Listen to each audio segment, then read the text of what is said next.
आप सभी को आदाब और प्यार भरा सलाम।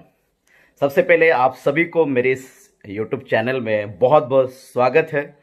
और आप सभी को मैं बस यही रिक्वेस्ट करना चाहूँगा कि अगर आप वाकई में ऐसी नई नई इन्फॉर्मेशन और नई नई जानकारियाँ लगातार आप पाना चाहते हैं तो प्लीज़ आप इस चैनल को सब्सक्राइब कर लें। और अगर आप सब्सक्राइब कर चुके हैं तो आप बेल आइकन को ज़रूर दबा दें, लाइक करें और कमेंट में ज़रूर बताएं कि अगली जानकारी आप किस चीज़ पर चाहते हैं।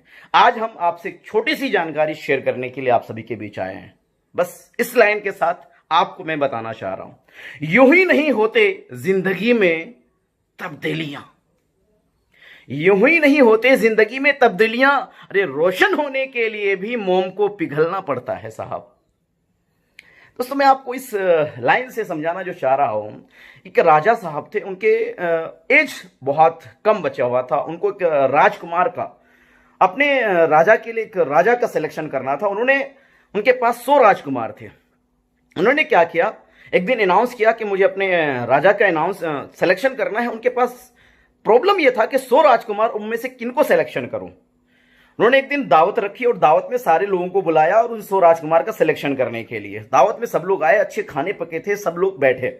उसी में राजा ने क्या कर दिया, अपने 100 शिकारी कुत्ते को छोड़ दिया और वो सारे कुत्ते उन सारे लोगों के पीछे पड़ गए और सब के सब अपनी जान बचाकर घर भागना लगे और सब लोग चले गए। उनमें से एक, फिर राजा ने जब देखा कि सारा सिचुएशन, सब लोग घर जा चुका है, उनमें से कुछ लोग खाना खा रहे हैं, कुछ लोग गए हुए हैं, तो फिर दूसरे दिन राजा ने अनाउंस किया कि हमने राजा का सिलेक्शन कर लिया है और आप लोग कल आइए और हम कल राजा का अनाउंस करने वाले हैं।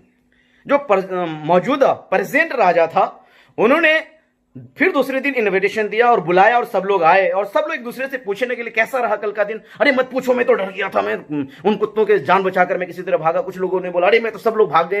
यहाँ के राजा का जो सिपाही था वो लड़ नहीं पाया, शिकारी कुत्ते को भगा नहीं पाया, मैं लड़ा और मैं शिकारी कुत्ते को 2-3 लोगों को दबाया। उसमें से सब लोग एक दूसरे से बोले, राजा ने पूछा ये बताओ तुम में से किसने खाना खाया। सब लोग बोले मैं खाना नहीं खाया।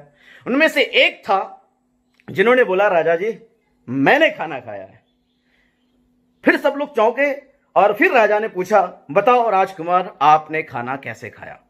उन्होंने बताया कि जब आपने शिकारी कुत्ते छोड़े तो आपने जो प्लेट लगाए थे उन सारे प्लेट में खाना था और जो ही शिकारी कुत्ते हमारी तरफ हमले कर रहे थे, मैं उन सारे प्लेट के खाने को उन शिकारी कुत्ते की तरफ दे रहा था और शिकारी कुत्ता उस खाने में बिजी हो जा रहे थे, उसको खाने लग रहे थे और उसको खाते खाते उधर बिजी हो गए और हम अपना खाने में बिजी हो गए और मुझे पता नहीं चला और इतना मजा आया खाने में, बहुत जबरदस्त खाना था। दोस्तों इस कहानी से मैं आपको जो सिखाना चाहता हूं वो सिर्फ और सिर्फ ये सिखाना चाहता हूं, अगर आपके पास जिंदगी में ऑप्शन है तो आप सिर्फ कामयाबी के ऑप्शन को सेलेक्ट कीजिए, क्योंकि परेशानी को देखकर आप कभी भी तरक्की नहीं कर सकते।